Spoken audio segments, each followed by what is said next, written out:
While we've been on air in the last hour, the prosecution in the Donald Trump hush money trial have said they are resting their case. They spent the afternoon trying to rehabilitate their key witness, Michael Cohen. The redirect, as it's known, was their opportunity to focus the jury's attention on the corroborated evidence that he has already supplied. But it's been a bruising few days for Trump's former lawyer and advisor, as the defence spent hours poking holes in his story, today getting him to admit on the stand that he'd once stolen money from the Trump administration. Certainly, as we've discussed before, he's a flawed witness.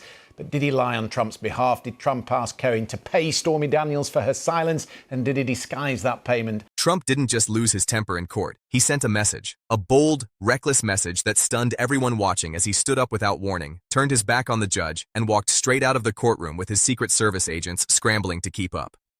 The judge had just rejected his demand to dismiss the case, and instead of sitting still and swallowing the blow, Trump chose a different strategy. He tried to show the world that he wasn't going to play by anyone's rules but his own. What he didn't realize is that this single moment, this split-second decision to storm out, may go down as one of the clearest signs yet that he's reaching a breaking point in these court battles, and that judges are finally running out of patience. Because the truth is, this moment wasn't random. It came right after some of the most damaging testimony his former fixer, Michael Cohen, had ever delivered about him. While prosecutors wrapped up their case and emphasized the evidence they believe ties Trump directly to the hush money payments, the defense took every shot they could at Cohen. They pressed him for hours, dragging out every mistake he'd ever made. They highlighted the lies he confessed to in the past. They forced him to admit things that made him look greedy, reckless, or inconsistent. And on the surface, it seemed to work. Cohen came across bruised and battered by the time he stepped off cross-examination. But here's the part that mattered. Even after all that, the core questions remained untouched. Did Trump direct Cohen to pay Stormy Daniels for her silence? Did Trump disguise those payments as legal expenses to keep voters from finding out the truth before an election? And was this done specifically to hide information that could have changed public perception? Prosecutors say they've already provided evidence to back that up. Bank records, communications, and statements that Cohen claims match what he was ordered to do. And even though Cohen isn't a perfect witness, the broader case doesn't rise or fall on just one man. Rumors online suggest what really rattled Trump wasn't Cohen's flaws, but the parts of his testimony that connected too closely with the documents the jury had already seen. The evidence that didn't rely on Cohen's character at all. The evidence that spoke for itself. And according to trial watchers, that's exactly when Trump's team made their move. They tried to wipe everything off the table by demanding the judge throw out the case entirely. No verdict, no jury decision, nothing. It was a desperate, all-or-nothing swing, a last-second attempt to win by shortcut rather than argument. But the judge wasn't swayed for a single moment. He rejected the request immediately, saying there was no legal basis to dismiss such a case, especially when so much evidence had already been presented. And it was in that exact moment that Trump's patience cracked. He stood up abruptly, ignored the courtroom's stunned silence, and bolted for the exit. People inside say there was this strange, frozen second where no one knew how to react. Lawyers stared, reporters blinked, unsure whether to follow him or stay put. Court officers exchanged looks. It wasn't normal, even for Trump, whose court appearances have been filled with outbursts and accusations. This was different. It wasn't a speech or a complaint. It wasn't an argument with the judge. It was pure, silent defiance. And the wildest part? He didn't get stopped. No marshal blocking the exit. No contempt charge on the spot. No order demanding he return. He just left, and the trial continued without him. To understand why that matters, you have to see the bigger pattern. This wasn't just a walkout. It was the latest chapter in a string of courtroom confrontations stretching across multiple cases, and judges have been documenting every one of them. Trump has repeatedly pushed gag orders to the breaking point. He's attacked witnesses online. He's accused jurors of bias. He's tried to shape public opinion in ways that judges say put the integrity of trials at risk. And Judge Merchan, overseeing another case involving Trump, has already fined him several times for violating those orders. At first, it was $1,000 per violation, an amount that means nothing to someone with Trump's resources. But the violations didn't stop, so the warnings escalated. Eventually, Merchan issued a threat that stunned legal experts across the country. If Trump continued breaking the gag order, he said he would consider jail time. Not fines, not warnings, actual confinement. Imagine that for a moment. A former president locked up, even temporarily, because he refused to follow a judge's instructions. Merchan made it clear he didn't want to go there. No judge wants that kind of chaos. But maintaining order in a courtroom is a duty, not a suggestion. And if Trump pushed any further, Merchan was prepared to enforce consequences that no one, including Trump, ever imagined would be real. That put Trump in a dangerous position, because jail isn't something you can tweet away. It isn't something your lawyers can spin for the cameras. It's a hard physical consequence, and even Trump's loudest supporters know that once he's behind a locked door, the image changes. A man in a cell is not a symbol of strength. It's a symbol of vulnerability. And it's the one consequence Trump has tried to avoid his entire life.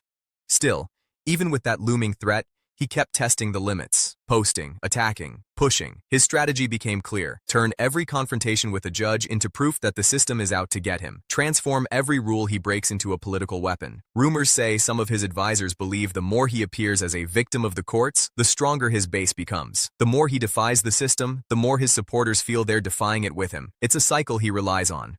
But judges aren't playing the same game he is. They're bound by laws, duties, and precedents, and they're running out of ways to give warnings without looking weak. That's why the walkout shook so many people. Because if Trump can simply walk out of a courtroom without penalty, what message does that send? That the rules don't apply to him? That judges are too cautious to enforce consequences? Or that Trump believes, deep down, that he is untouchable? Those questions lead to something even bigger, something legal scholars have been debating for years. What happens when a powerful figure decides the law is optional? Trump has spent decades challenging lawsuits, delaying trials, and exhausting his opponents. But now, the stakes are higher than ever. Judges must decide whether to hold him to the same standard as any other defendant or risk setting a precedent that could unravel the justice system itself. Because if a former president can ignore court orders without facing consequences, what stops the next powerful figure from doing the same? And the next? And the next? This brings us to the turning point judges are facing. If they punish Trump, especially with jail time, the political storm will be enormous. His supporters will claim he's being targeted. His party will rally around him. The headlines will explode. But if they don't punish him, if they allow him to keep walking out, keep breaking orders, keep taunting the system, then they risk allowing the rule of law to erode right in front of the country. Either choice carries consequences far bigger than Trump's own legal fate. His courtroom behavior has created a trap. Judges who enforce the rules fuel his narrative. Judges who don't enforce the rules validate his belief that he can do anything he wants, and Trump knows this. According to speculation from analysts, he's banking on it. He's weaponizing courtroom defiance as a political strategy, turning legal battles into campaign fuel. It's clever, it's dangerous, and it leaves the justice system struggling to keep up. The most baffling part is watching a man who has spent years dodging accountability now push himself closer and closer toward consequences he might not be able to escape. It's as if he's daring the judges to go through with it, as if he wants to force them into impossible decisions. But what he may not realize is that the more he pushes, the more likely he is to encounter a judge who finally says, enough. If at any point, a judge decides jail is necessary to maintain order, everything changes. Suddenly, Trump's courtroom antics aren't political theater anymore. They become tangible evidence of a man who couldn't follow basic rules. That's the moment where the justice system proves it can function even when the defendant is powerful. And that's the moment where Trump's strategy could collapse in on itself. Because while his supporters may cheer him in the streets, while politicians may defend him on TV, none of that stops the law from operating inside a courtroom. Once a judge makes the call, it becomes real, final, unavoidable. And that's where the stakes rise far beyond this trial. If Trump keeps pushing boundaries without consequences, future leaders may follow his example, turning defiance into a political tool. If judges enforce consequences, they set a precedent that no one is above the law, not even a former president. The path the courts choose now will define the limits of presidential power for decades. That's why his walkout wasn't just dramatic. It was symbolic, a test of the system's strength, a challenge thrown directly at the feet of the judiciary. And whether Trump meant it or not, the question is now hanging over every courtroom he enters. Will the law bend to accommodate his behavior, or will it finally snap back? This isn't about one trial anymore. It's about the future of accountability, the future of legal authority, and whether the justice system can withstand someone who refuses to acknowledge its power. If you found this breakdown helpful, hit like, drop a comment with your thoughts, and subscribe for deeper dives into the stories shaping the country right now. There's a lot more unfolding, and you won't want to miss what comes next.